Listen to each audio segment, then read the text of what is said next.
My name is John Pullman, Mayor of the City of Fruit Heights. We are beginning this meeting at 7:03 p.m. This meeting is being held with an anchor location at 910 South Mountain Road, Fruit City, Utah. It is my understanding that we have Councilman Riley Moss that is attending remotely. We are going to begin with a pledge of allegiance. It's going to be, that's funny. Mark, do you want to lead us to the pledge of allegiance? And then I will say the prayer. Please rise. I pledge allegiance to the flag of the United States of America, and to the republic for which it stands, one nation, under God, indivisible, with liberty and justice for all. Our Father in heaven, we bow our heads this evening to give thee thanks for the opportunity we have to live in a free and a beautiful city. We're grateful for the state and for our nation. We're grateful for all the many blessings and abundance that we have been blessed with. Please help us this night as we are discussing and reviewing information, that we will make decisions that are in the best interest of all of our residents, that we'll be able to be wise stewards of city funds, and that we can do so in a cost-conscious manner. We give thee thanks for all we've been given, and we say these things in the name of Jesus Christ. Amen. Amen. Let's go to item 1.3, which is roll call. Darren, you want to run that for us? Yeah.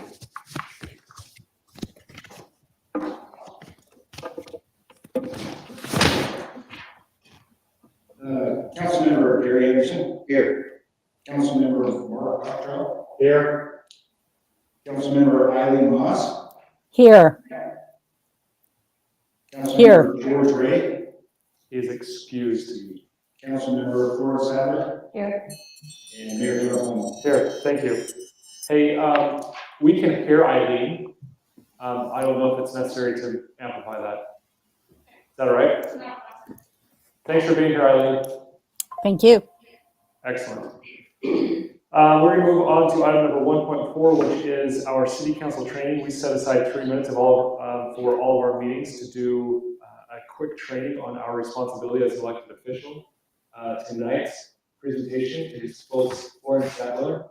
You're on the clock. You have 3 minutes. Okay, since we're doing impact fees, I decided to pull out our little powers and duties book and see what it says about impact fees. And it says that there's 3 things that have to be done in order to do it right. And one is to have a plan. And I think I've seen our plan there with all the lists of things that want to be done.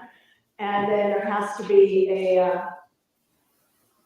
an analysis, which we're paying Zions to do, and they've done a good job, and we appreciate all the efforts going into that analysis. And then there has to be an ordinance that we pass. And with all of these things, the public needs to know ahead of time, and there needs to be a public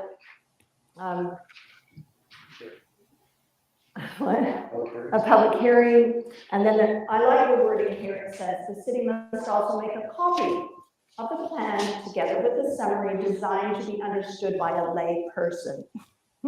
So anyway, there needs to be transparency so that the public can come and make comments on it if they would like to. And then it says here that developers have the right to challenge the amount of the impact fee, the use of the impact fee, and the enactment of any impact fee ordinance, and that we have to keep account of the impact fees and how they're used and the interest we earn on them.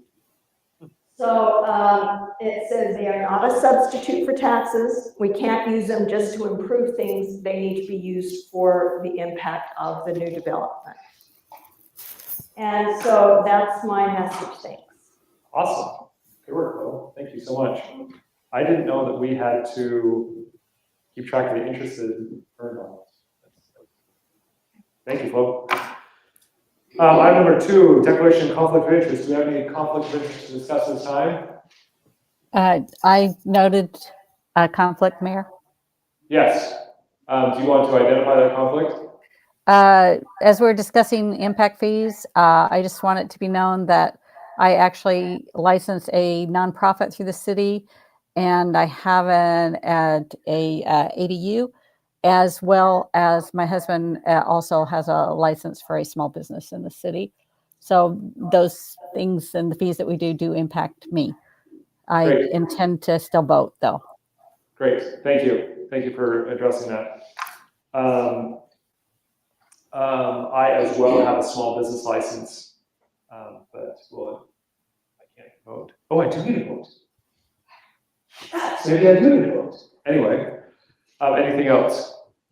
Moving on to item number 3, which is a public hearing or a public session. Anyone can present anything they would like to the city council. No action will be taken. We ask you to keep it at 3 minutes. Do we have anyone tonight? Not seeing or hearing anyone, we are going to go on to item number 4.1, which is the youth city council report. Would you mind coming up to the microphone, telling us your names and what you'd like to tell us? That's fantastic. Okay, I'll start. I'm Janelle Byers, and we just wanted to we want to talk about our activity last month, the fundraiser that we did, the food drive for the December nativity and everything. We thought we had a good turnout with that. The youth city council passed out donuts to all the people, and then we also got 800 pounds of food from that night, and we delivered it to the Bountiful Food Pantry, and they were very thankful for that and said that that was much needed. So that was really cool. Yes. I'm Carson Cox, and this month we're planning to do a combined activity with the Kaysville Youth City Council. We're gonna do like a civil debate, and then we're gonna do like a little party after too. And then next month we're planning on doing a visit to the animal shelter and see if we can help out with anything in just a tour. So Carson, do you have the right time scheduled for the debate with Kaysville? I'm not sure if we have an exact time. I think it's the 27th from 4:30 to 5:30. But are they on the same page as to the time? I'm pretty sure we're on the same page this time around. Good. Hopefully. Thank you. I'm Scott Groberg, and the YCC is planning to attend the YCC conference at USU in March. And with that conference, we have already gotten parent volunteers to accompany the members, but we do need to raise about $1,300 in funds, and we'd like to ask the council if they have any ideas for us on how to raise that money. That is a great question. Is that $1,300? Is that what's going to exceed the YCC budget? Yes. Or is that what the total amount is for all of the participants who attend? It's the total amount. So how much extra would you be looking for? Well, we do know that parents can cover some of the costs, but not all of it. So we're not quite sure because everyone hasn't reported what they can afford, but we do know that we're going to need to raise some money. Okay. And how many people are going? Not quite sure. Or which age group, or what's the parameter for inviting those people to come and to attend? What do you mean? So is everyone invited, or is it just seniors and juniors that are planning to go? Is it? I think it's everybody on. It's everyone on the council.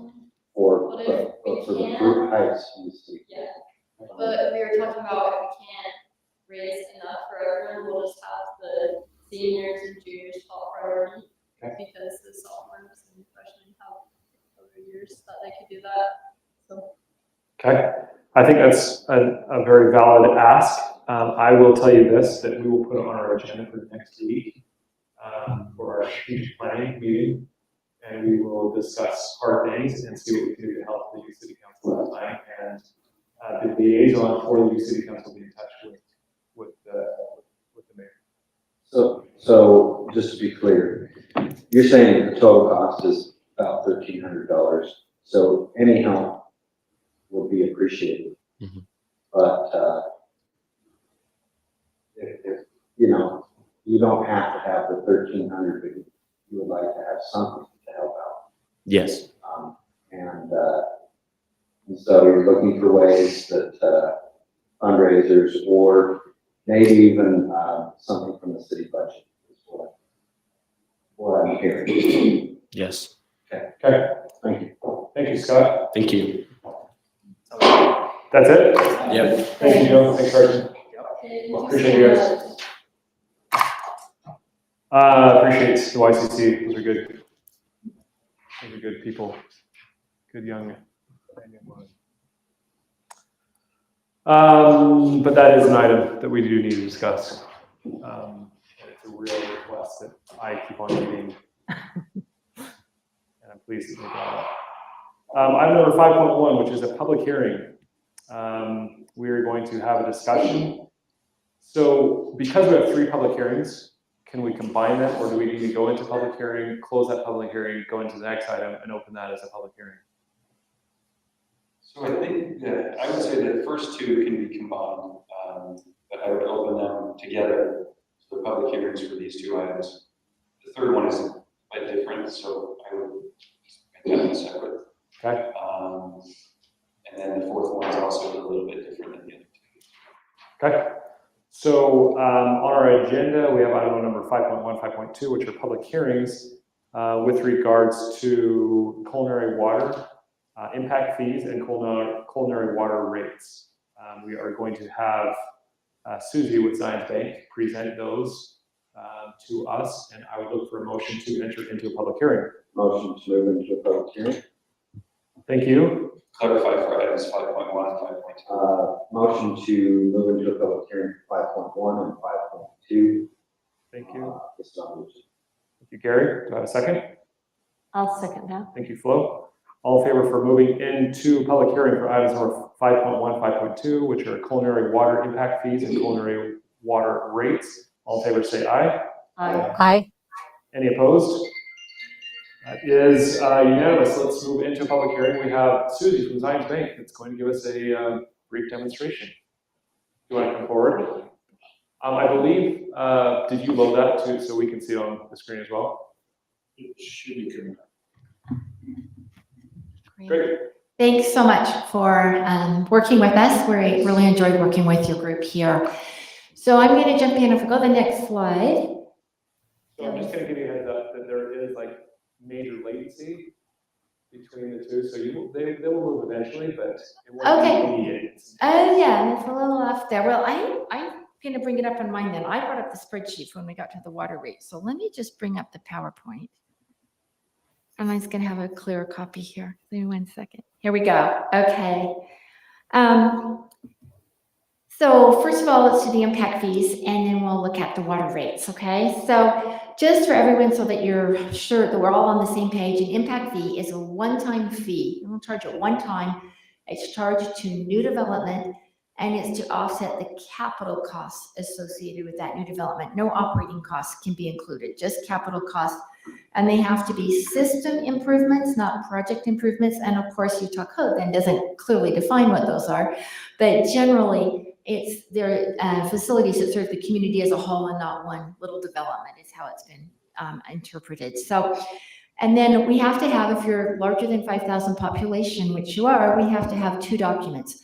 We have to have an impact fee facilities plan, referred to as an IFFP. And that's the engineering technical document, and we'll look at that on this next slide here, and then an IFA, an impact fee analysis.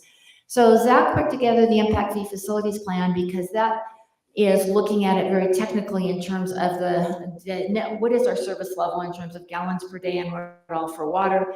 What is our proposed service level going to be? Do we have any excess capacity right now? And what new facilities are we going to need to serve the needs of new development?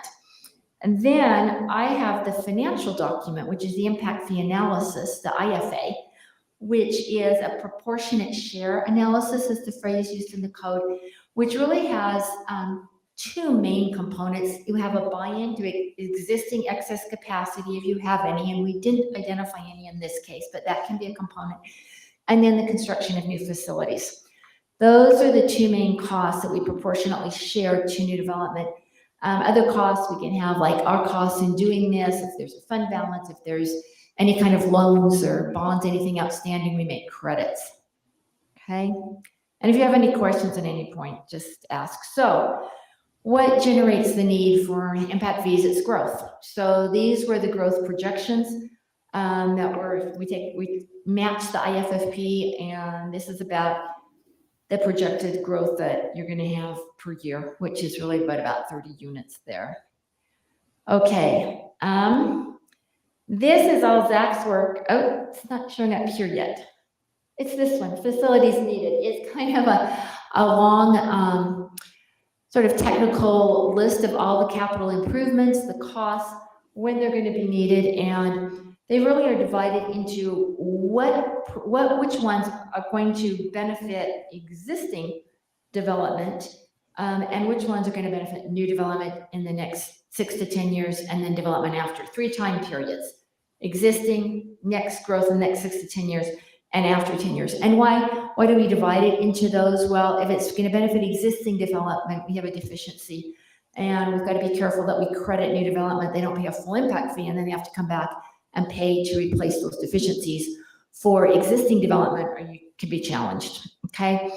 And then impact fees need to be spent within 6 to 10 years. So Zach's identified the ones that we are impact fee eligible, but we do need to make sure that we really do put those facilities in if we charge those impact fees. And we may have some discussion on this when we get to the water rates. But for now, let's just keep going with this. So on the next one, proportionate share. Okay, you beat me to that one. So then what we do is basically take all the new construction costs over the next 6-10 year period, divide it by the growth anticipated. That gives us an amount for new construction. We can add in consultant costs.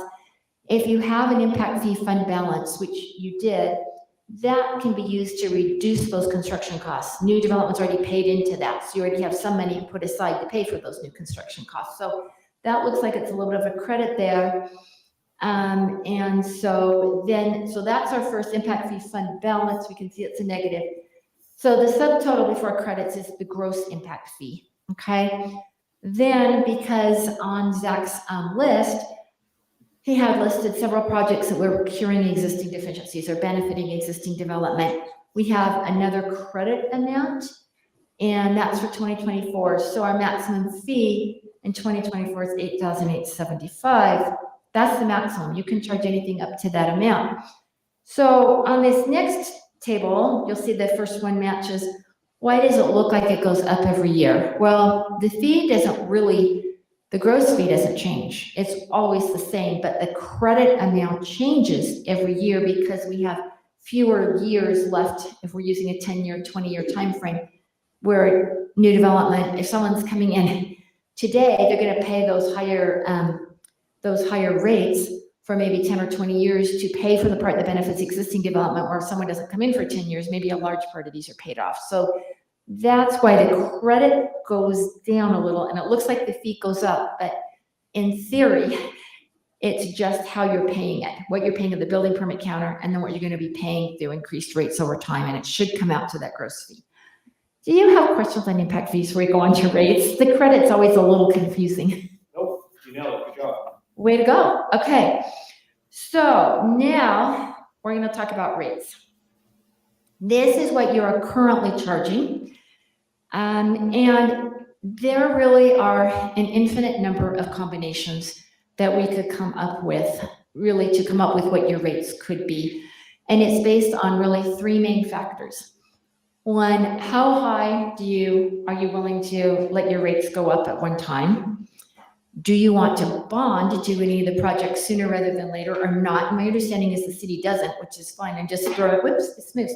I'm throwing it out that that is a possibility. And then the last one is, what is the timing of those capital projects?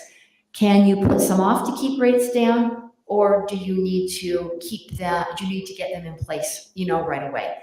Also have to balance that a little with the impact fees that we're charging, because if we're saying we're going to collect for projects, we need to do those projects. So a little bit of a trade-off there.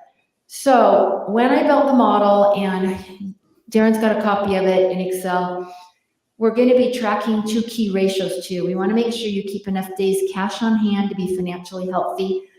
And if you were to have debt, we would track your debt service coverage ratio, which you don't have and you're not planning on.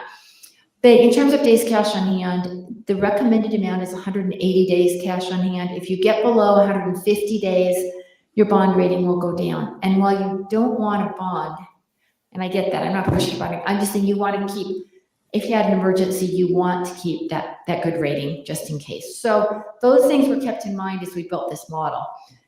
So in consultation, with Zach and the staff and everyone here and Darren and all, what if you were to raise your rates from up to this $36 amount and then you're per 1,000 gallons? So who's ever running this is, Taylor, would you just push it back one? I want you to look at this one. I'll go back up one to the one previous and kind of look in your mind where you are now on the previous slide. Okay, so you're at 32, 120, 260. And now if you come down, you're at 36, 2, and you're really trying on this next one, trying to go quite a bit higher for conservation measures, it looks like, to encourage less waste of water. Okay, so. Hey, Susie. Yeah. Sorry, one quick suggestion, just already noticed. Yes. On the usage rates, can we do from 0 to 5,000 gallons? And then the second line, 5,001 to 8,000, and then 8,001 to 10,000. I asked that, didn't I? Right at the beginning. And the answer is going to say that you round to the 1,000, but I'm happy to do that to make it clear on there. But yes, because otherwise it's like, oh, I don't pay anything if I'm at 5,500 gallons. I don't fall in a category. Yeah, we can just word it that way, but you do round. Okay, that's a good one. So then, if we go to the next slide, I think the question we're always interested in is, what does that mean to the average household's pocketbook? How's it going to impact them?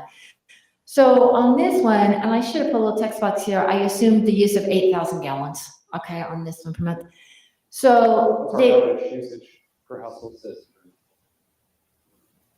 We're between about 6,000 gallons network is the usage. average, Okay. and then we, go from there. Okay, great. Sorry, keep going, Susie. So somewhere close. Okay. So this is what you would currently pay for your base rate and your usage at 8. You go up to 57.70, your increase would be about $11 a month. Okay. So per year, $133. So if we go to the next slide, this one's a little more complicated, but basically what we're proposing on that is to go from 32.80 to 36. And then we were looking at going at 7% per year thereafter is what we were thinking in order to get some of these projects done. And then it just becomes, at this point, there's two ways to look at it.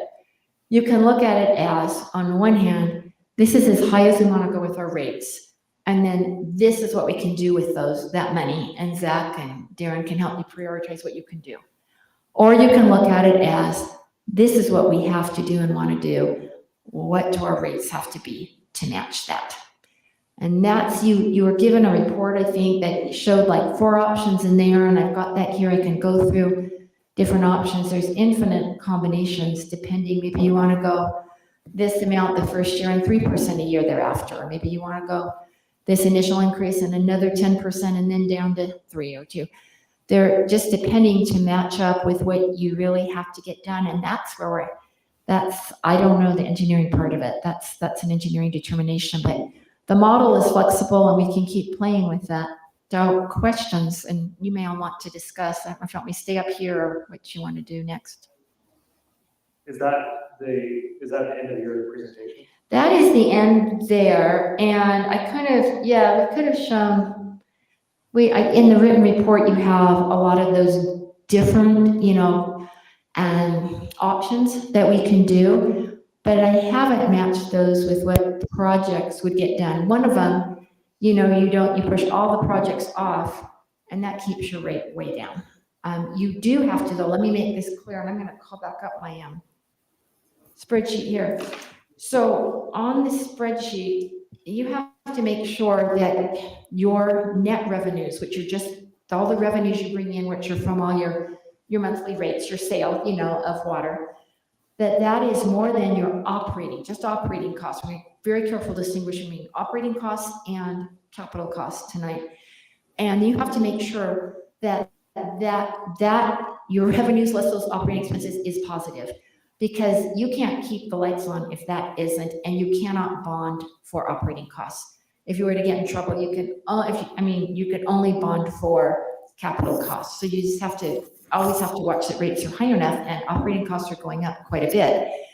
And so Darren spent a lot of time, he's been great to look at what those costs, what the trend we've been seeing and what we might see in the future. So we have played with some increases every year in those operating costs. Thank you. Zach, do we have projects coming up? Yes. Yes, we have projects coming up. We've, in the CFP, looked out past 2030 to try to prioritize our, and this is strictly water, right? We have other projects on top of water still, but for water projects, we have identified that long, in that CFP document, I presented on a few months back, are all the projects that we have identified that need to happen.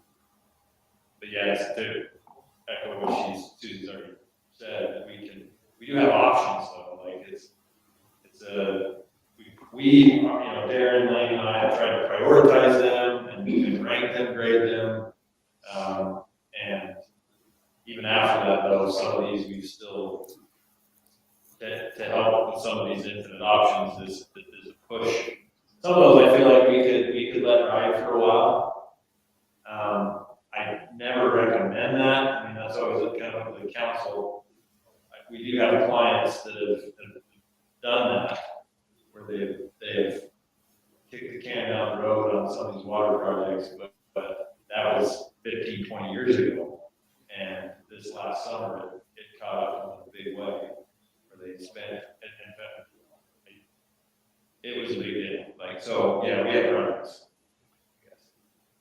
So my personal concern is the 7%. So we have not raised our water rates for 10 years. 6 now. 6 years. And I'm okay with the built-in multiplier, but a 7% is actually, that's on the steeper side. Especially when we haven't done it for 6 years. I don't know. I'm just throwing it out. Yes, go for it. I was just saying that this option does not allow you to do all the capital projects still in the time frame that I was, in your preferred time frame that I was given. You are still short. You would have to push some back even with these increases. Just so you know that. But it's your policy, Joyce. I'm just pointing out numbers. May I ask a question, Mayor? Yes, go ahead. My question is, some of those projects are state mandated, like the ones to change the water lines from 6 inches to 8 inches. Those are unfunded mandates coming from the state.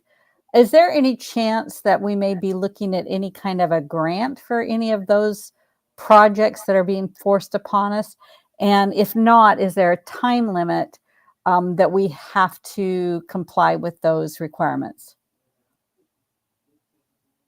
Yes, there are options for grants, for, like, in fact, this last one, we did all the AC removal. I think we got some grant funds for that. So yes, for these upsizing and the fact that they're asbestos cement helps with the grant possibilities. As far as the timeline goes, it's, in my opinion, ambiguous, because they said you have to update at, like, when it's needed or when it's necessary, and that interpretation is loose, right? And that necessary means, well, we don't have it. Could mean we don't have the fire flow capacity because of that's small line, and so therefore we have to upsize it in order to build, whatever we're trying to do. So if that makes sense, there's not really a timeline until we need it to happen. If that makes sense. Yeah. Okay, thank Any other you. questions, Eileen? No, that's helpful. Any other questions from council? Okay.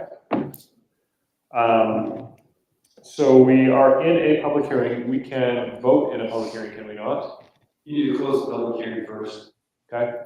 So give anybody the opportunity to want. Yeah, I will throw it out. If anyone else wants to say anything, we can then close the public hearing. We can then move into a motion for these, I don't know, 5.1, 5.2 individually.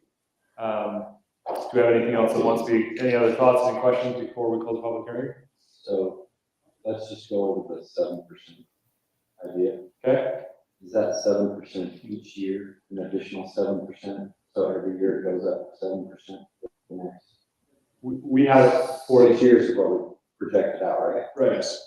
So we have a 7% base rate increase and a 7% usage rate increase So 7% on each one. on each one. So it'd be, yes.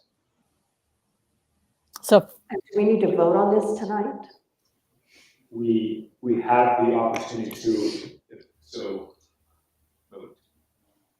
Yes. Can we look at the percentages, change a little bit, or at 5, or does that not? help? Yeah, so we can change that. We just need to know we need to know why we're changing it though. What would,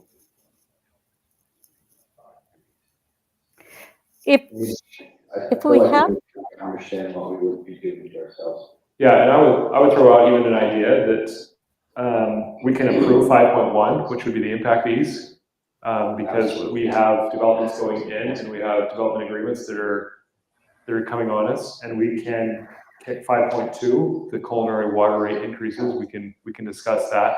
But I think it's imminent for us to at least vote on 5.1 tonight. Yeah, and I don't see any issue or heartburn about 5.1 either. So I agree with you. So I have a concern that, were these, you know, this wonderful study that you did, was this available to the public? Yes. Yeah, so I would look for a motion to close the public hearing. motion to close the public hearing. I have a motion from Gary, second from Mark. All in favor of closing the public hearing, say aye. Aye. Any opposed? Great, thank you. Now let's look down the list. 5.1, which is a resolution to update the Fruit Heights City Council Impact Fee Facilities Plan. That resolution was drafted. Darren has that, perfect. So we have that resolution in place. One clarification, so when you adopt the IFFP, that adopts the impact fee based on this. Not on the rates, that doesn't adopt the rates, but it adopts the impact fee. Impact fees don't take effect until 90 days after they're approved. So if 90 we days get from it, today is the first time you can charge. If you pass it tonight, 90 days after that is the first time. That 90 days gives developers, gives interested parties the option to challenge that. That's under state statute. great. And so even if we have a building permit in right now and they don't finalize that, we cannot charge that only for new building permits that come in 90 days from today. Okay. So may I ask, were there any comments from the public, or were all comments from council members during the public hearing? There is no one here from the public. Thank you. That's what my question was. Yep, great. So I would look for a motion for item number 5.1. Motion to approve item 5.1, the IFFP plan. Great. So I have a motion from Gary. Do I have a second? Second. Second from Mark. Is that a resolution or is it It an is. ordinance? It is a resolution, so it is by roll call vote. And just before we vote, I want to thank Zach and Susie for all the work, because that was a pretty heavy lift. I'm glad you do this for fun.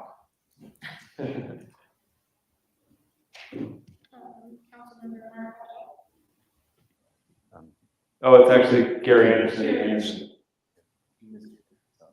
Can you, Do you want to restate it?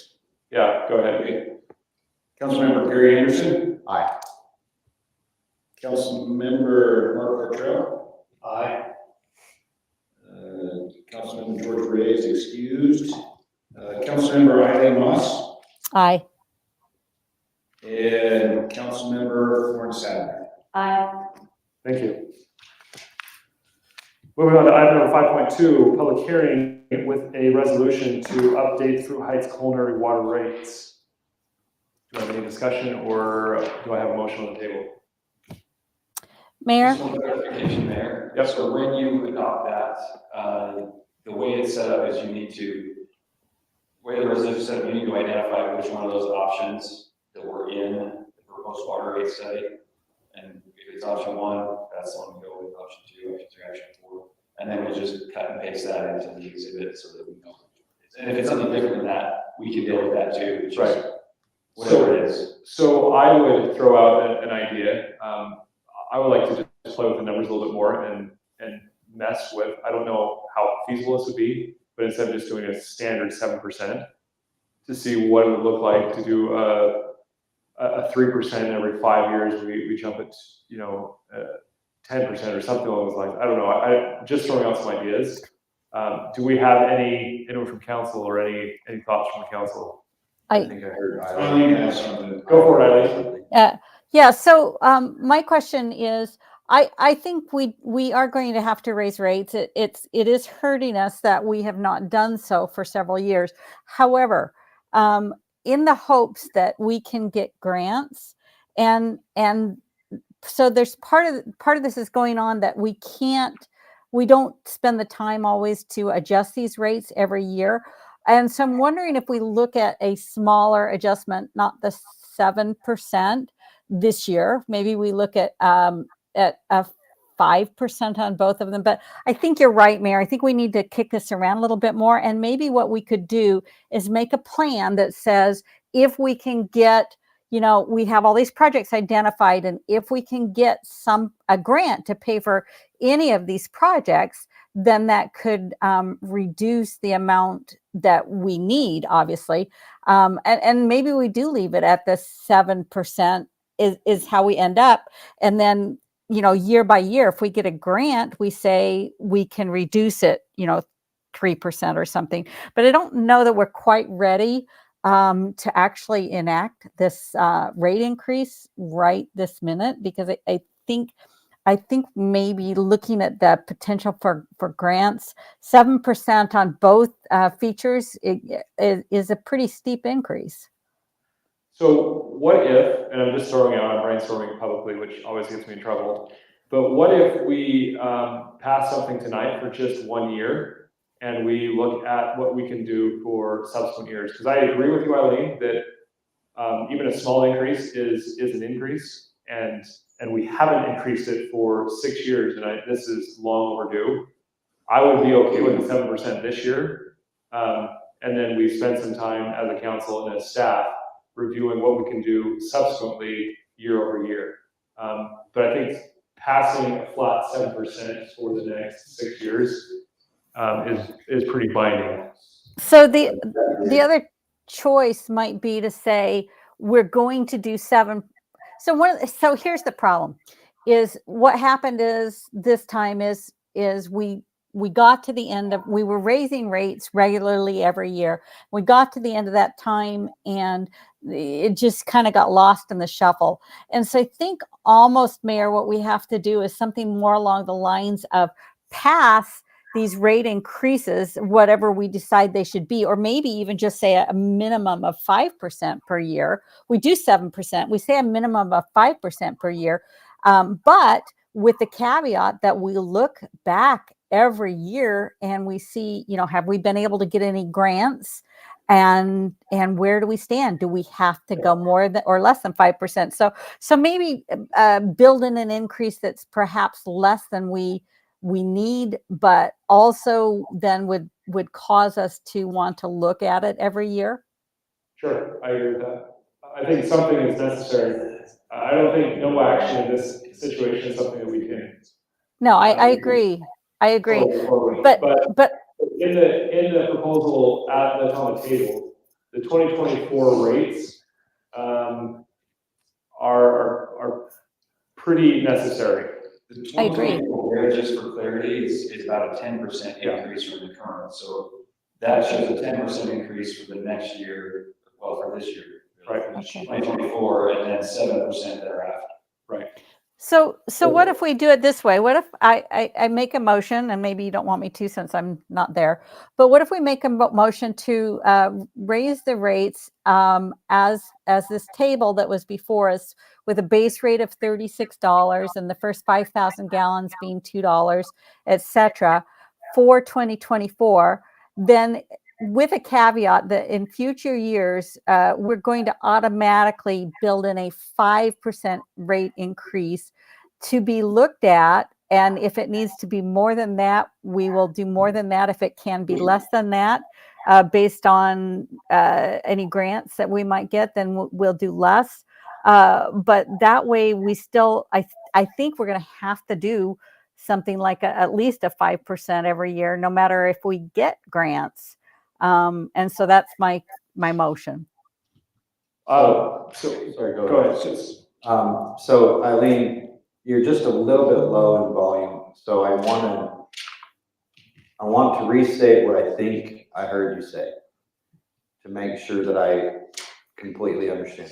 I believe that you had said that we approve tonight a 7% increase for A 10%. a 10% increase for the year 2024, and then make the resolution to approve a 5% of every year after, but it would be on approval, and we would evaluate that. It's a tentative 5%. So if we needed to adjust that a little bit, we would adjust that every year at that time. Right. And that way, if for some reason it gets lost in the shuffle again, we still have that 5% always built into it. Right. Susie has something to say. Go ahead, Susie. Those numbers are not exactly 10%, so I don't want that to be confused. Right. It's a 10%. And the motion was as per the table. As stated at the table. So I would throw out another idea. I'm not obviously throwing out a motion, but I would throw out an idea of approving what is, and this is where the numbers to me jump out. I think the base rate of 7% increase, it's a fixed cost. It's not a variable cost. I think the variable cost of the usage rate is something that I would agree with. Where if people are using more water, they're paying more fees. Where the fixed flat rate 7% increase is probably, in my mind, not as justified. And I would even go a little bit higher, and the large users skew that even more. So the more people are using, the more they're paying.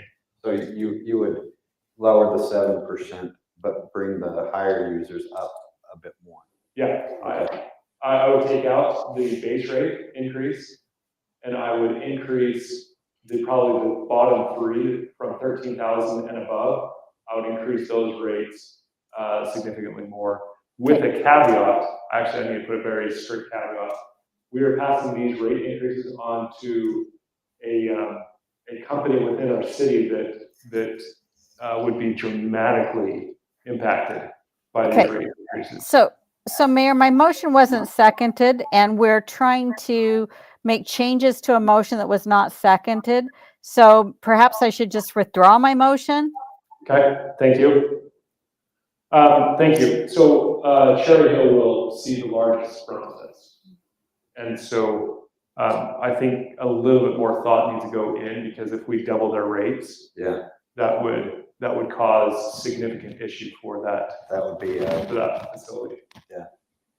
I wonder if we don't approve the 10% tonight and table the rest for some brainstorming ideas for next council meeting. So is that a motion? I will make that motion. Okay. To clarify, your motion is to have the 2024 column on the screen right now. As stated. To clarify, 2024 column on the screen as shown, but table the next year's for next council meeting. Great. So the usage for 2024 would be what's on the screen as well. That's what my motion is. So I have a motion to approve the stated rates, the base rate and the usage rates as displayed on the screen. Do I have a second? For 2024, I will second that. Only. So I have a second from Eileen. I have a motion and a second. Any further comments on this motion? That is a resolution. This resolution will be, the written resolution is going to be modified to match this motion. Is that correct, Darren? We will have those rates to the exhibits. Okay. Because the motion was, sorry, the drafted resolution showed all of that. Okay. We'll make sure it matches, so if we need to modify it and bring it back. Great. Not bring it back next council meeting, but modify it so you can Great. sign it. So just to reiterate, we have a motion and a second on the table, a motion from Eileen, a motion from Gary, a second from Eileen to approve the displayed rates, base rate and usage rate for 2024 only. Okay, go ahead. Gary Anderson, Aye. Mark Burchett, Aye. Eileen Moss, Aye. George Reese excused, Lawrence Summers. Aye. Thank you. So all of us need to understand this is an elephant we have to tackle. This is not something we can keep kicking down the road. I like the model of building in increases. I just don't know if that one totally fits the bill right now. That's why I wanted time to brainstorm with each other a little bit, obviously, how we can. Okay. And just so you know, when you start the tier rate right there, part of that goes to help people conserve. Right. So that you will see people, oh, my bill just jumped $10. I'm gonna conserve. They're gonna drop down, and then we're gonna go up. Just gotta remember, sometimes you get a lot more conservation, and you're not getting the revenue you need anymore because people are conserving so much. But the That's just usage, something to remember. but the usage rate that we as a city are paying per gallon is going up. We need to offset that expense. So this justifiably makes sense. We need to do this. Go ahead, Brad. Just for clarity's sake, on 2024, what you have here is option 1 in the analysis. So what we've adopted tonight, without any increases, that's what option 1 suggested. Okay. It was, so we would adopt option one, we're just gonna take that table, put it in the exhibit. You're good to go. Great. Excellent. Thank you, Susie. Thank you, Zach. We're going to move on to item number 5.3, which is a public hearing. Review municipal code title 8A. I would look for a motion to move into public hearing. I move that we move into public hearing for municipal code title 8A. I have a motion from Flo. Do I have a second? Second. Second from Gary. All in favor of moving into public hearing, say aye. Aye. Aye. We are now in public hearing. Do I need to state the time? Good. 'Cause I don't think I've done that ever. No, you don't. There's a lot of public here tonight, so. So Title 8A is just a continuation of what we've been working on for the past several months. This updates and complies with state law. It also, as we're planning, we left if you notice the very first part of it, Title 8A02 is, we know at some point, or we believe at some point, we're gonna have a cemetery, but we don't yet. So we left a code section there that we can add that in as that becomes necessary, if it becomes necessary. And then we've gone through and just identified and cleaned up some of the things that have been mandated, made sure we didn't miss anything from our previous ordinances, and just continued on with the organization that was proposed. I think that was either the beginning of your administration or even might be with previous. But anyway, one thing I wanted to point out, so I talked about this with Darren, many cities, so if you have a sidewalk that's in bad repair, it's up to the homeowner to cover the cost to replace it.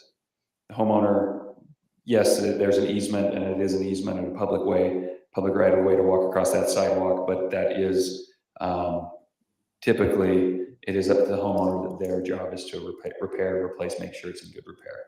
Many cities across the state have opted to create what's called a 50-50 share program, where the council funds up to a certain dollar amount, right?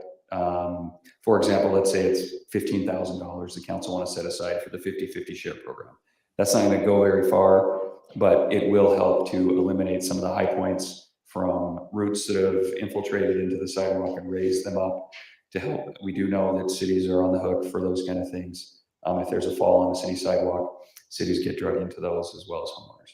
So anyway, some cities have done that. I put an option in here. We don't have to adopt that, but it is in here. If you want to keep it, we can keep it as is. If you want us to take it out, we can take it out. But it is still subject to a funding clause, right?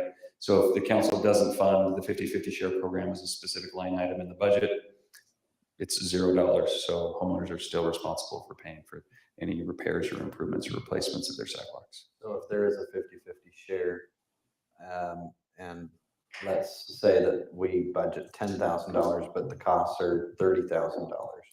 You would have to. Well, how do we handle it? So it would be that first come, first serve, right? So if, you know, John and Susie, citizen, want theirs done and they come first and they make the application, there's a form, you know, they fill out the form and they say, look, here's our, you know, and the city typically will get a better deal on replacing because they do it in volume, right? So they'll have some sort of a contract or even state contract. Sometimes you can find those for concrete suppliers that will come in and do a certain amount for, because it's a volume, you know, they'll provide a discount related to the volume. And so you can get that in place. One of the cities I work with, they've done this for years, and it's a larger city, so the dollars that they're talking about are significantly more. You know, I think that one year they funded it at $300,000, but the city's been around for, you know, 75 years, and they had a lot of aging sidewalks and infrastructure that need to be replaced. So the sooner they could eliminate those, the better. And the 50-50 share gave an incentive for residents to help themselves, kind of thing, and they were able to move those along further. So anyway, once the money's out, it's out. If the council wants to come and open the budget and put some more money into it, council always has that option. But again, it's a council. So it's my understanding that we won't pay for anything if they won't remove the tree. Is that correct? Yeah, so actually right now, the city has been paying 100% of replacing sidewalk, in our projects and stuff like that. So, all the sidewalk and stuff we've replaced for the last 30 years, Through Heights City has paid 100% of that. So as a staff, as we talked about that, so we think this is a great option to come back. The other thing is, if trees are lifting it, the city has gone back and said, we will not participate at all until those trees are removed and Doesn't matter where the tree is. If it's in the parkway, I know that's definitely. But if the tree is lifting it, we just told people that you're required to. Doesn't matter if a distance away or if it doesn't matter. On that one, we haven't ever, if the tree's lifting it and it's roots, we're not gonna fix the sidewalk until those roots are removed or that tree's removed. Okay, that's what thank you. That's pretty evident when a root is lifting the sidewalk. I mean, No, yeah, I agree with you. I was trying to understand, so, I mean, because that's actually a question that has come up several times. How much have we budgeted in years past for sidewalk repair? Last year, we were probably $80,000 is what we spent on sidewalks and stuff. But that was a pretty big year though. Did we? At 1 year, we had an RFP and we, did citywide repair, they spent close to $100,000. yeah, I think we offered $100,000 each year and, they did it 1 year and said, yeah, we're out.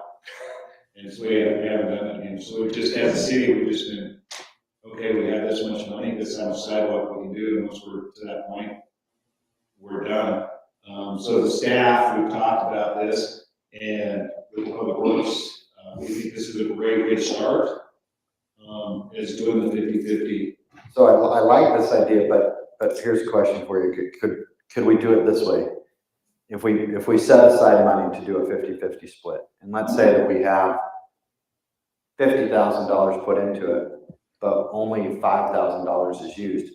Can that money then go back and be used like kind of what it has been traditionally used, like back into the budget so that they can, so it's not just stuck in. So you can reallocate it, yes. The council has that at any time on motion. I mean, you've got to have, if you amend the budget, you have to have a motion on it, right, or a public hearing on it. You can't just come to a council meeting, the budget's not on the agenda and amend it, but you provide notice that you want to, you can notify the mayor that you would like on the next agenda a budget amendment that would allow you to reappropriate that money. So the idea behind this is that it's an incentive for residents and they can maybe speed up the replacement. It also helps with aging infrastructure. And maybe a lot of the areas of Fruit Heights aren't as old, right? That the infrastructure is failing.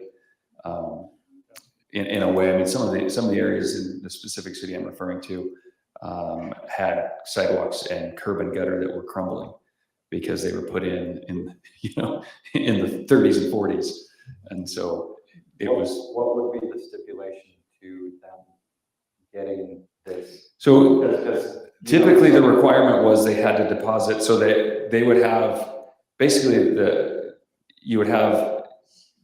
The way it was done, there was a contractor that was set up in place that every year came back and resubmitted a bid, but his bid was always competitive, right? He had built his business on kind of a couple of these types of contracts. And so he had enough crew that could go in during the summer months, the early spring, it was kind of filler work for him. And so he would go when his crews weren't busy, he would go do these. And so it was flexible on when they were scheduled. But what they did is the homeowner had to come and bring so if it was, he would come and do a bid for the project and say, okay, it's $14,000 for this particular length of sidewalk for these 6 homes. And so if you wanted to get in on that particular project area, you had to bring your 50% as a homeowner, deposit it with the city would then pay it, but then you would be earmarked as the next available kind of slow time for the contractor to come in and do that. How would the qualification be? Basically, if it's off, So it still had to conform to city standards, but I don't think the tolerance was an eighth So of as long an as inch. it's within, as long as it's. Yeah, I mean, the city engineer Would have said. city engineer would still be involved on setting those standards. And the building inspector, Thanks, that's. Public Works, Lane would go over and. Like, how much last year of the sidewalk repair was new sidewalk compared to sidewalk repair? Sidewalk will be replaced. Yeah, if we spent 80,000 last year, how much of that was new sidewalk going in as compared to tearing out sidewalk and I replacing? think we replaced 15 feet of newer sidewalk, the rest of it was older. Tear and replace? Yeah, replaced. Wow. That's right, okay. Go ahead. So, public, can I make a comment? Yes. And maybe this is me just being young and not a homeowner, but if I was a homeowner and I had to pay for half of the cost to do sidewalks, I would just choose to not replace it because, well, if I don't get to choose what happens with that property, I don't really want that property. Like I said, I'm not a homeowner. Right. So I don't know all of these things, but why would they pick to replace it if they have to pay just like so much for it? So because if someone trips and falls legally, they would be on the hook. The city would be pulled in, but the homeowner would be on the hook as well legally. Or if you have an aging population that, that darn crack that is raised, like I want to be able to walk down the street. But anyway, there's multiple reasons, but I think plain and simply, people want them repaired because they don't want to be on the hook if something happens in front of their house. So if somebody falls in front of somebody's house, is the city always responsible, or is it that homeowner insurance? So homeowners insurance is going to be involved. Cities also get pulled into those suits pretty regularly. Because up on the east side, we have a lot of sidewalks with the streets. Where it's raised it. But then we would want the homeowner to take out the tree. Correct, before yeah. we And the homeowner has the incentive because it eliminates their liability, right? If somebody slips and falls on that, whether there's ice or not, or trips on it even if they're running at night. I mean, a lot of cities, and I've seen this in Murray, for example, when roots are growing up above, and you've got a, sidewalk that's kind of in this situation. And this is held up in court, that if you spray paint it with pink or bright yellow spray paint, then that's considered notifying you of the hazard. And that, I don't want to say absolved isn't the right term, but that has shielded some cities from liability. Whereas if they did, if they put up a barricade and then it got knocked over in the wind or somebody running by, nobody knows that issue is there. But if it's spray painted bright yellow, bright orange, you've been notified of the hazard. I don't want to get hung up on this singular aspect of Yeah. this resolution. Is there anything else that you want to present about this? That was kind of the one thing that was wholly new and not, some of these things are new, but some of them have been made sure that we didn't miss anything because we started from scratch, right? And then we went back through Fruit Heights City Code and pulled back in things that we had excluded and made sure they were in. So this is not terribly different. Some of these are there, but that's kind of the only real highlight. We left, we did add a couple of, it's probably easier to go back up to the top. So I went through all the comments. And this is just a commented document. Will the final document have all those comments added in?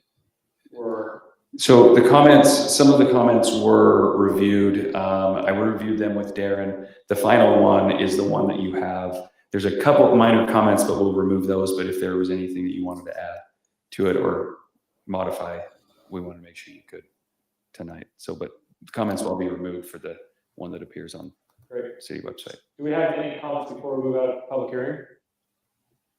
Then I would look for a motion to move out of public hearing. Motion to move out of public hearing. Motion from Gary. Do I have a second?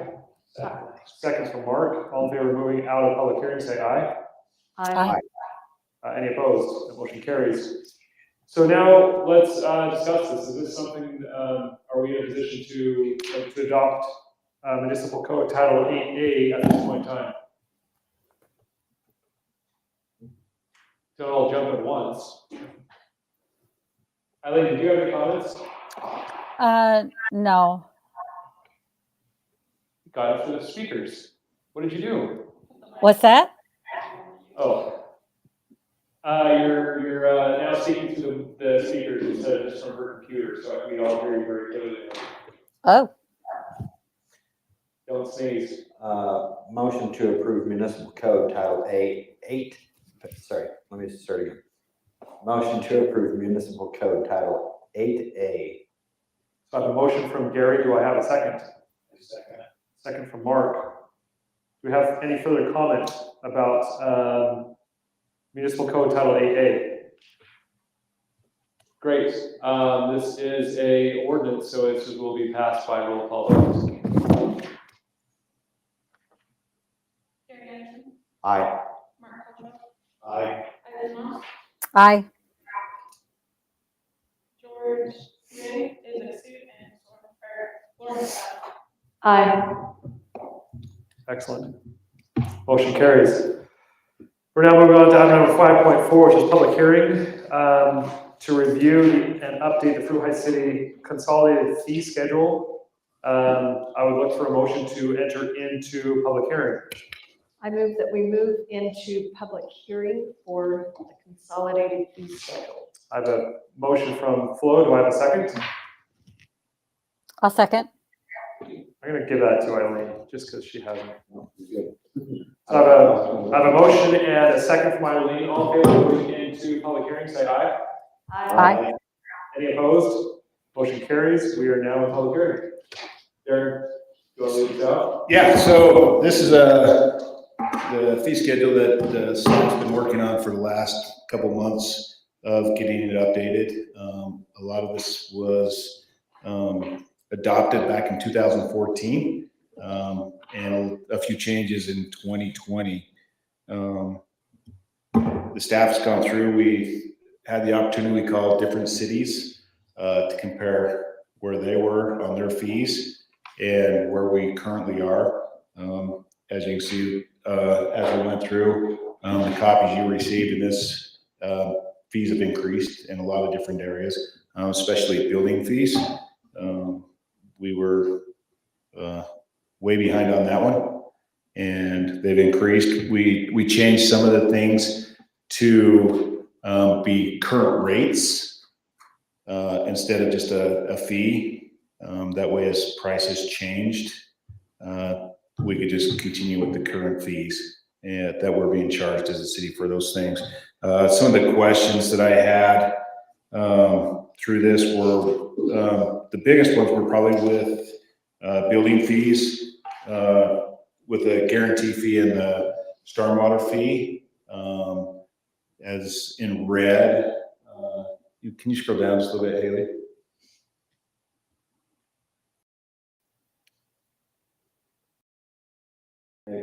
Maybe zoom in just a little bit. I mean, I've got it on Zoom in. my laptop so I can see, but I'm not sure everybody can. Yeah, that's helpful for me.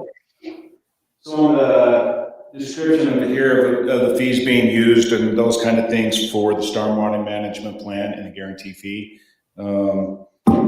we increased the guarantee fee to $5,000 for these homes, and that would be, there's times that the building inspector comes out, they've had a scheduled building inspection, nobody's there, they're not ready, all those kind of things. Well, we still pay for that building inspector to go process that even if nothing happens. And so we've changed some things down lower to where we charge them for that. And we charge them a $200 inspection fee or that. Those fees would come out of that guarantee fee. And as that guarantee fee decreases and those kind of things, once it gets to 25%, I just added that after talking to some of the council members.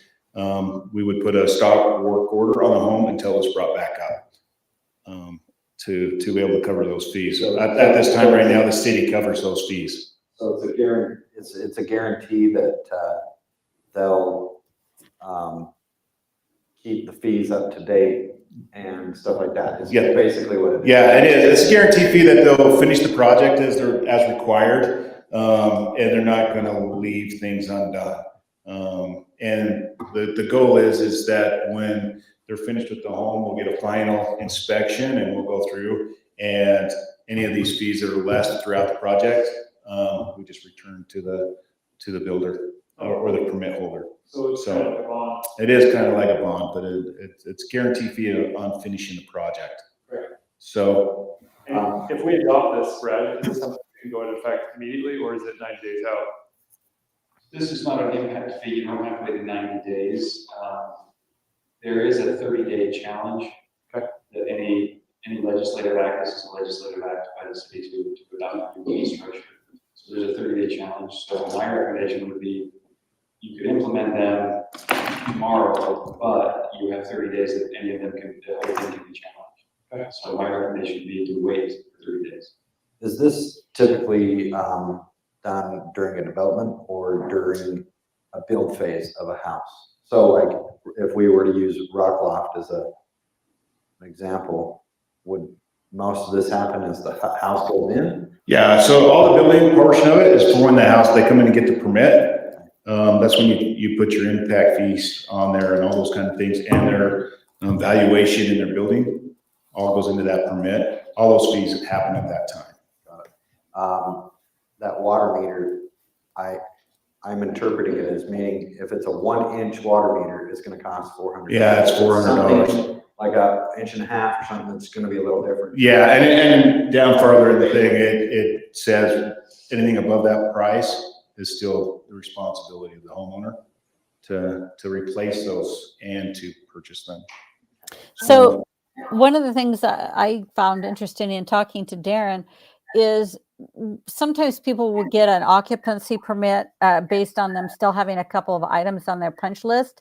And then what happens is if those items are costing more than the current guarantee fee, they're just not completing the items. And Darren let me know that there are homes that have actually been sold and, repurchased, and they're still not complete because they've not finished their project and had the guarantee of the return fee. And so that's why I encouraged him to put something in there about leaning the property so that, anytime that if it's sold or something, then that guarantee fee is not, if the project's not done, the project needs to be done at some point in time. That's a good thing. Is there anything else on this consolidated fee schedule that you want to present? Business license, there's a few of them that went up, a few of them, there's a low impact that is still pretty inexpensive as far as a building license or a business license, sorry about that. And if it has impact, which has cars and stuff coming into the neighborhood, that one's been increased a little bit higher. One of the other ones is a convenience fee. This is for credit card charges, which the merchant charges each time. We've had a lot of the people building these bigger homes wanted to come and pay with their American Express, so they can get their points. But that's a 3.5% charge that the city would have to pay if we don't have that fee. So we've added a convenience fee that we can put on there to cover that. So it's not a cost to the city for those kind of things. So I like that. And I think the last biggest one is, this does have to do a lot with the Rock Loft development. It's a grading land disturbance permit, and it's about $600. Each one of those lots up there where they are restricted have to have a permit from the geotech signing it off that they can grade to what they want to, and also to dig their footings. All that is going to be reviewed by our geotech, and that's his cost of reviewing all that. So we wanted to make sure that was in our fee schedule to cover that. So I hope you all had the time to go through and see it, and if there's any questions. So I appreciate you guys reviewing this. That is a pretty big undertaking, and it's going to be on par with surrounding cities. Sometimes I think we review these every 15 years and we get back to even. It would be, I think, beneficial if we put this on like every 2 years or something like that, and even assign a council member to help the staff in reviewing these numbers. I think it's important because I don't want to keep falling behind. Go ahead, Eileen. I'd be happy to do that with staff, probably just because I'm the most familiar with where they've been for the last 25 years. Okay. Well, I appreciate it. I think this is something that needs to be just like a culinary water. Like it's something that we need to revisit and keep revisiting. We're not going to have a ton of homes being built, but even if we have 30 homes and we're losing out on, right, let's say 30% of the fees. No, they need to pay their way. They need to pay their fair share, and especially, yes, they need to pay their fair share. We're going to end it that sentence. I have a question. You mentioned that these are impact fees, so don't they take 30 days? You're saying this only takes 30 days? These are not impact fees. So impact fees are water, there's sewer impact fees that they would pay to Central Davis. The city has there's park impact fees. So each impact fee has to be supported by a capital facilities plan. If it's for parks, it has to, if it's for sewer, it has to be for sewer. Central Davis has one. I know that. So even though that says impact fee. No, So the impact fee that they have listed in there, it says current impact fee, right? So it's whatever is currently being charged. Okay. But yeah. I trust So you. it's not, so each one of these that we're looking at is an impact fee, but this that what we're talking about is the rate of what the impact is, that the fee is going to be for the impact. So we're not changing the impact fee, we're changing what that cost is. That's what we're going through. And so it's different. Okay. So, we're currently in public hearing. Is there anything else that would need to be discussed before we move out of public hearing? Then I would entertain a motion to move out of public hearing. Motion. Mark. Move out of public hearing. Mark, do I have a second? I'll second it. Second for Flo. All in favor of moving out of public hearing, say aye. Aye. Any opposed? Motion carries. Okay, we're now in a position where we can adopt the update to the Fruit Heights City Consolidated Fee Schedule.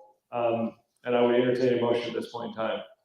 Motion to adopt the Fruit Heights City Consolidated Fee Schedule as outlined in section 5.4 of our. Great.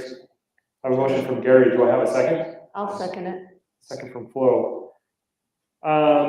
Any comments, any questions? Eileen, did you have anything that you wanted to comment on the consolidated fee schedule?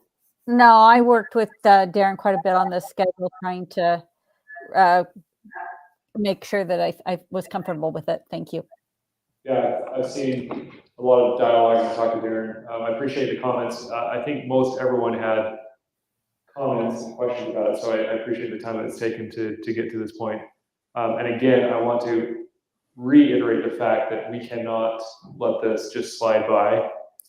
This is something that we need to keep up as a council, not putting more on staff. This is something that we as a council need to take on as a responsibility and make sure this is reviewed on a regular cadence.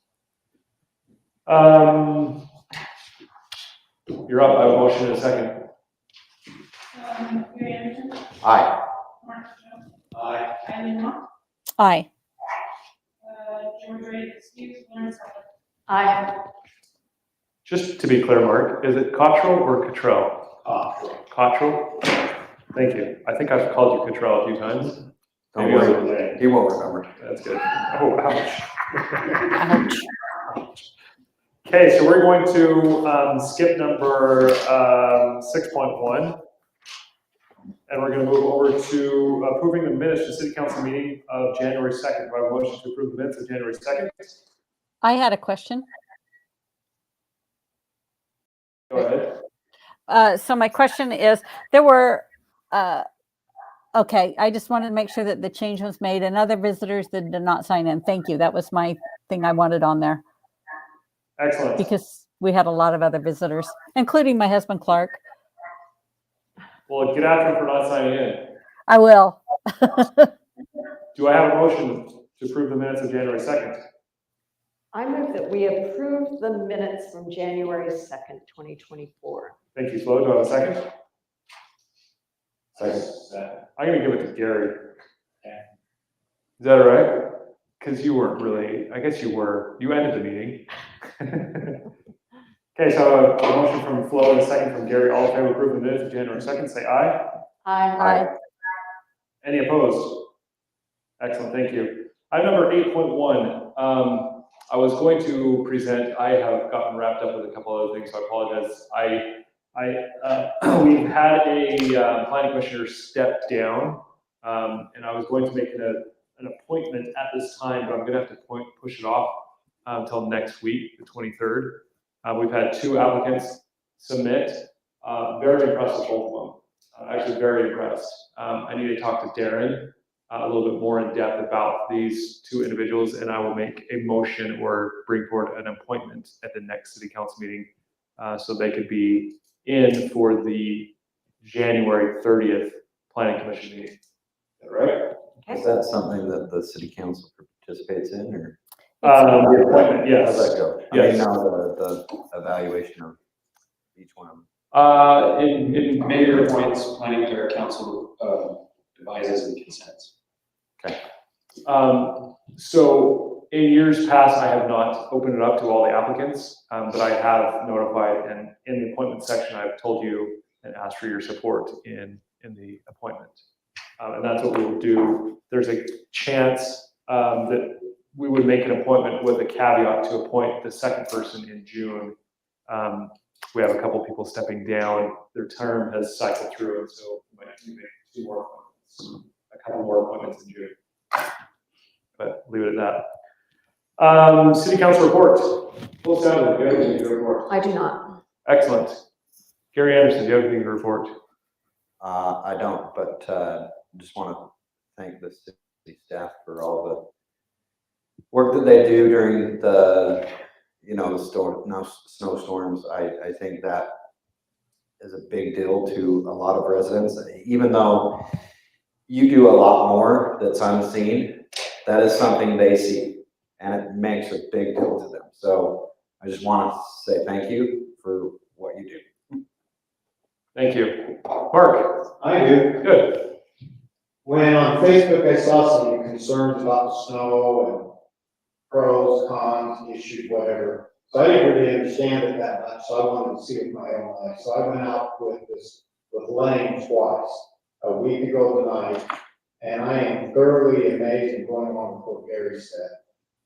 He was trying to push salt up and down. He's driving around garbage cans, a lot of cars were parked on the road, and I was thoroughly amazed with how serious he takes it and the amount of snow that was pushed and some of the issues. And I have made a lot of mistakes by having my car out there, my garbage can out there, mostly throwing snow in the middle of the road, thinking that was not a big deal.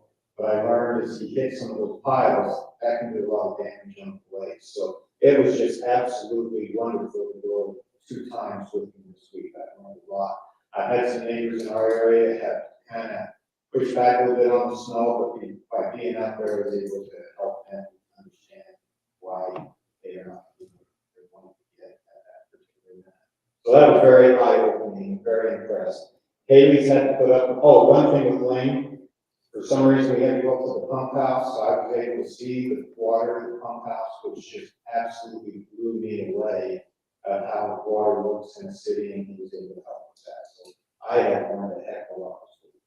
Haley's had to put up with me on computer issues. I told her at the beginning that anything's gonna go wrong with the computer, it will. It did. It's not the computer's fault, it's yours, right? It's me. I have some type of Mac in it. And then also Darren, all of this stuff that has been sent out is so foreign to me. And I have wasted a lot of his time in the last week, but he's been very helpful in helping me understand it. So I am just super impressed with the caliber of individuals that we have here. I have a great deal. So I appreciate that, and I would echo everything that has been said, but I also would state the fact that we appreciate your eagerness and your willingness to learn.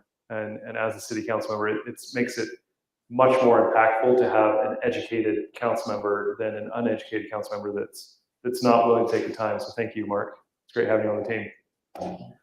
Eileen, do you have anything to say? I do.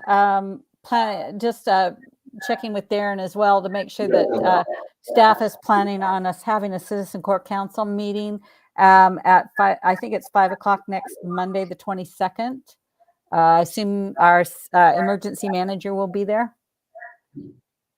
Yes, I will let him know. Okay, thank you. That's all. That's it, great. No, that's a CCC meeting. Emergency preparedness. Okay, so No, she is the liaison we're for still doing one on Tuesday. Tuesday here at 5 o'clock, yes. We have our annual strategic planning meeting. Wow. I do have a few things I'm just going to kind of pull all of you up to speed on. I had the opportunity to go and visit with a resident tonight that was on Facebook complaining. Had a wonderful experience, had a really nice time meeting with him and with that resident, and had a really lovely conversation. I would tell you that if people are complaining, they just don't know the extent of what's going on. I think you understand by jumping in a truck with Lane. Those big trucks are not easy, and the amount of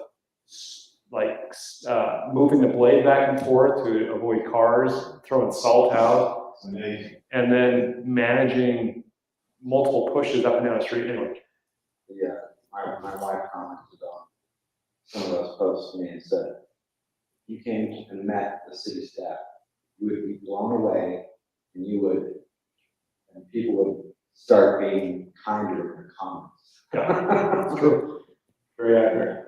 I will just really quickly get you up to speed. It's in a public meeting, so I'm not going to be totally descriptive, but I have been meeting with the National Forest Service with regards to our master trails plan. There was some miscommunication in previous conversations with them. I'm working with city staff today and tomorrow to get them a final petition.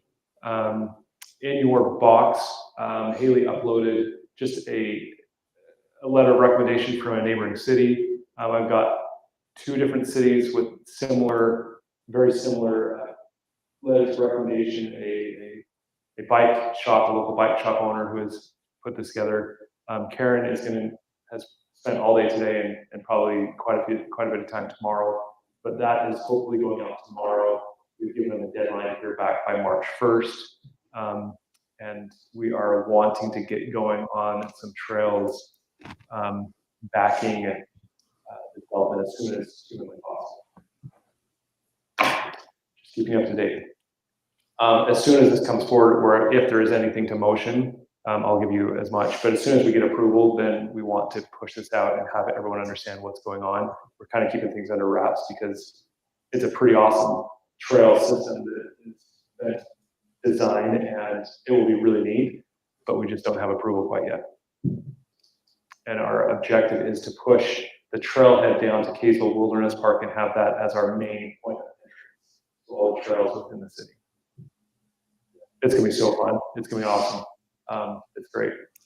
With that being said, Lane, it's been said multiple times, but would you make sure that your crew knows how grateful the city council and everyone, like, I usually get 2 to 3 calls, a major storm, and all last week I did not get a single call. But I'm truly grateful, truly, like, you guys are doing a great job. Keep it up. Thanks. Staff reports. Brad, do you have anything to add to our meeting? Just keep plugging along on the next line. Great. We do have, I'm gonna try to get this, do you have a meeting next Tuesday? So we have a deadline in February to get the subdivision ordinance done. I'm close to having it draft. It's taking a little bit more, but we did, so the state did set aside money for this, and this is being tracked differently, and it will be, you guys can have a copy of all of that. That's not a problem, but it's going from, the state is paying for it with a lot of money. They set aside my time on this is Title 10, and so anyway, I'll have that draft to comply with the code, the state code for Title 10 subdivision process and these signs. I'll have that to you for your next city council meeting. It will need to be turned around pretty quickly. The first meeting, so that will be, you can look at it, have it for a couple of weeks, but we'll need to have it adopted by the first meeting. Yes, it has to be approved by the 6th, correct? Yeah. Yeah, that's what I was thinking as well. Okay. So, but we'll have that, that's what I'm working on. That's priority number 1. Title 9 will be number 2. Great. Excellent. We'll keep playing on those. Thanks, Brad. Lane, you have anything to add? Keeping the snow off the roads best we can. You're doing great. Keep it up. That's awesome. Darren. So just, once again with 10A, we'll be having another public hearing, with the planning commission on the 30th. And then the following, we'll have a public hearing with the city council on the 6th for that ordinance that's coming up. Along with that, we'll also have a public hearing on a budget amendment. Yeah. That we need to do to match a grant that we received and show the state that we have money to match that grant. So all those things will be coming on February 6th. So a couple things were implied that weren't stated. 10A is something that needs to be approved by the 6th. Brad has stated that he'll get it to us by next week. If there are any questions, any comments, anything, I would ask for you to review it as soon as possible. Let's get those comments back so that by the 30th, when it goes to planning commission, we are well understood of what's going on. They have a pretty final ordinance in place, and then we can turn around on the 6th and adopt it. So please be cognizant that this needs to be passed by the 15th, by the 10th. I'll have to go up and say it, but yeah, it was the first part of February. It's the first week and a half of First 10 February. days of February. Can we get an email or a text, just letting us know that it's available for review? Yes, Yeah, I'll make sure, once I get that, Text and might, it'll be coming out, we'll have it in Teams, and then also send a text. a text might even be preferred just because it's more immediate. Yeah, I'll send a text out to the council and the planning commission. Thank you. great. Excellent.